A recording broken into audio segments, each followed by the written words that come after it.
episode 164 was a lot of fun. We had Ryan Burchett on again. Yeah, we haven't spoken to him since season 1.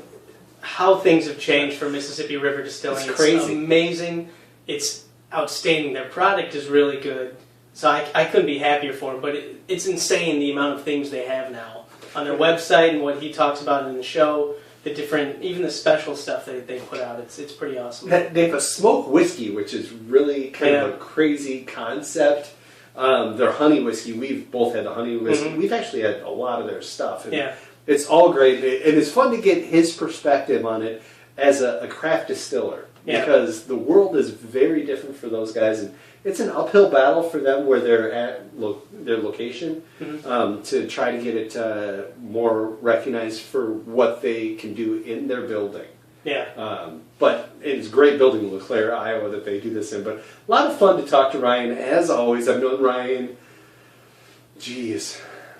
for a long time. Too long. I was just trying to think how many years, but it's nearly 20 years. Kind of crazy. So good stuff there. And we also have some good music. I bring the rock. I bring the female power rock this week. The female power rock. I think it's the first time in a long time that you've had a female. Is this your first female artist in 4 seasons? No. I've had many, but this one I really enjoyed. It was a lot of fun because it's just one of those heavy driving rock songs. And you bring something a little lighter, which isn't a shock. No, it was good. It's well, after talking to Patrick Carey a couple weeks ago, I thought, when he said, hey, I did this project in 2013, The Pride of Erie, PA, so I thought I'd give it a listen. And then they're on Spotify. They have an EP called Let's Start a Band, and I think it's 6 or 7 tracks. Really good stuff. It sounds, so one of their songs sounds a lot like That Thing You Do. It does. And then their stuff reminds us a little bit of Weezer, Cars type sound. Yeah, it's got kind of that Rick Ocasek kind of feel to it a little bit. But yeah, it is good stuff. And then our 6-pack of questions, it's hard-hitting questions. We have this, you're going to solve a problem in baseball.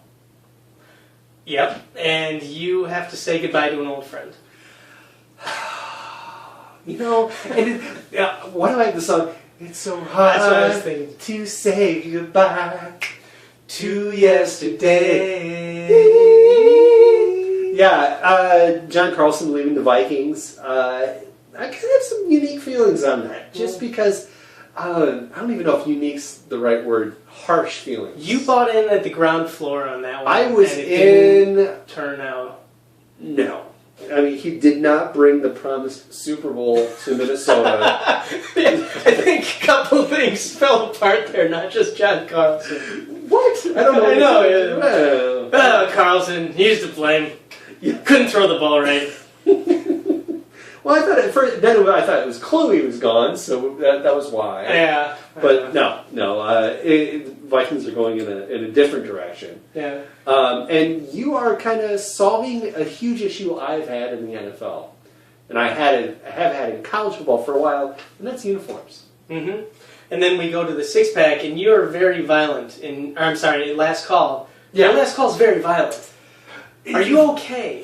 Like I touched on it in the podcast about how some of your things lately have been pretty violent. That one got I went a little dark. Very dark. But it involved Nike. It did involve Nike, and in a unique way, unique lawsuit.